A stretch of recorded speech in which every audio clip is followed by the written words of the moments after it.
Bonjour, je m'appelle Clara Savary et je suis postdoctorante en bioinformatique dans l'équipe de recherche du Dr Marie Castet au Centre de recherche en cancérologie de Lyon sur le site du Centre Léon Bérard.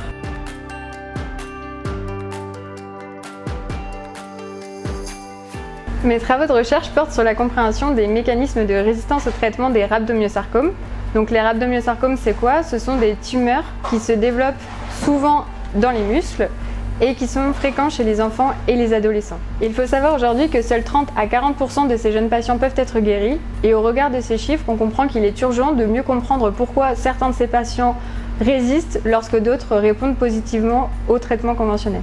Pour répondre à cette problématique, nous avons entrepris au Centre Léon Bérard et en collaboration avec d'autres hôpitaux de Lyon d'analyser les échantillons tumoraux d'une soixantaine de jeunes patients atteints de rhabdomyosarcome qui sont soit sensibles, soit résistants au traitement.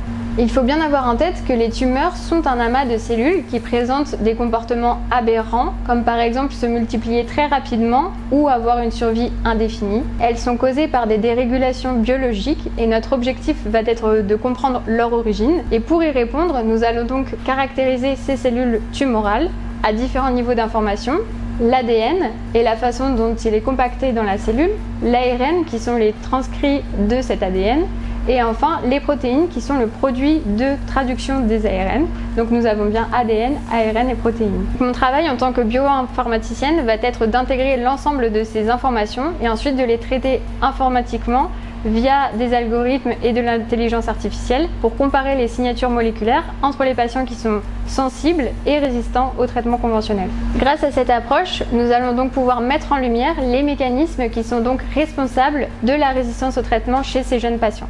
Aujourd'hui, nous finalisons la première étape qui est celle de désarchiver les échantillons biologiques et ensuite nous attendons avec impatience la seconde qui va être celle de séquencer et d'analyser qualitativement et quantitativement ces tumeurs qui sont résistantes au traitement.